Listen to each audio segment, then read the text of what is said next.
Tonight we watch Mimic.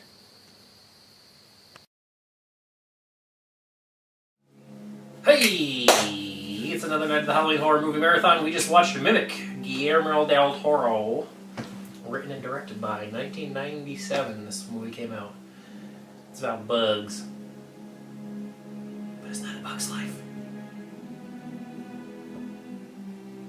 Work boots, 13, black. Socks. Hanes. Stretchy. Okay, I'll start. The acting was, well, I guess good actually. It was good acting, yeah. Yeah. The kid was good at playing an autistic kid. Maybe it was a real autistic kid, I don't know. But, I mean, no, it wasn't. Because he didn't react like one would have in a lot of situations. So, no, he wasn't. No. Never mind, I take it back. He sucked at playing an autistic kid. But everyone else did pretty good. And I liked that there were no cheesy, I mean, other than the kid with the boots, boot sizes, there were really no cheesy lines in the movie. Yeah, not really. No, it was very well written. Yeah. Effects, good actually. Yeah. The creature effects on the bugs are really good. I wasn't too thrilled about the bugs, but No, but the effects and the I was hoping for more of like a man-bug mashup instead of just giant cockroaches. Yeah, with the one little mask thing they did. Yeah. But no, the effects were good though. The creatures look good. Yeah. I think more to your point, the story is kind of where this one fell apart. I don't know about for you, but for me, this is right up there with Seed and Smiley as far as movies that I was not at all interested in. At no point did I care what was happening. I only half knew what was happening at any point anyway.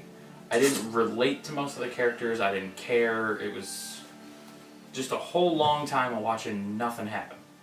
No, last night's movie was like that for me. Julia's Eyes, that was shit. Well, that was boring. I'm not saying this is is a great movie, but it was definitely more engaging than many of the movies that we watched so far. I thought it was an interesting premise. Yeah. So yeah, it was all right. It was just average. I wouldn't even say that. It didn't draw me in at all. It just, I don't know. I can't put my finger on why. Because it was an original enough story, and I mean, like I said, the effects were cool, and the acting was convincing, but I didn't care.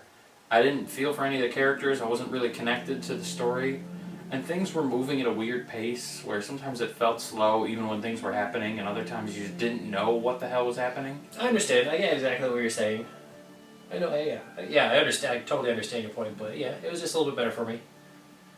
And like I said, I was engaged. No nodding off, no falling asleep, so I'd say it was pretty damn good. Well, it's a good start. Definitely not scary though. No.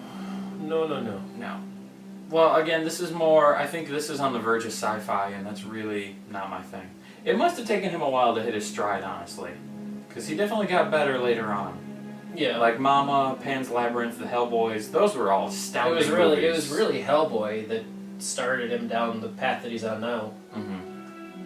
Which I'm okay with, because he's doing great stuff now. Yep. Makes me really want to see those. Yeah. That will be after this marathon. We'll have to, one of these days. And you have to see Pacific Rim. Yes.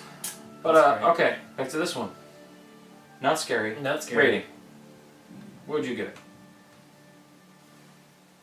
I'd give it a 6. It was entertaining. It was average. But nothing I care to go out of my way to see ever again. So, to repeat last night, but in mirror, I'd have to give it a 2. It's really, it did not do it for me at all.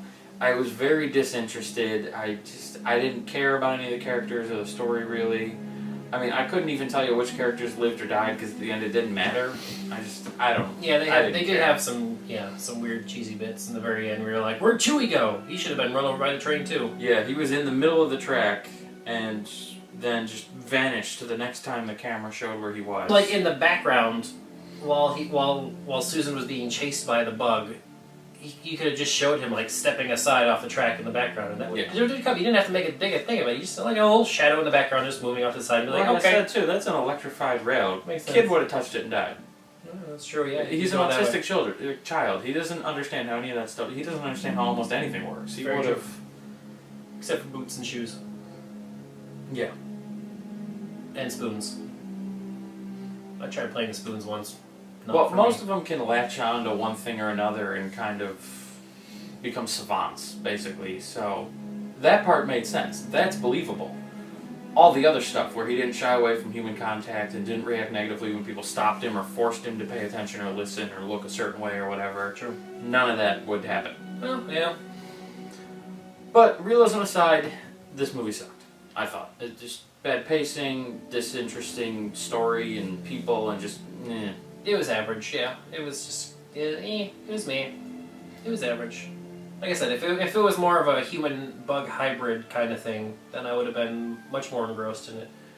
But it was just a big giant bug, so nothing special. Yeah. So there you go. That's it. Tomorrow. Behind the Mask: The Rise of Leslie Vernon. No. Darkness Falls. Or that one. Either way. It's Darkness Falls.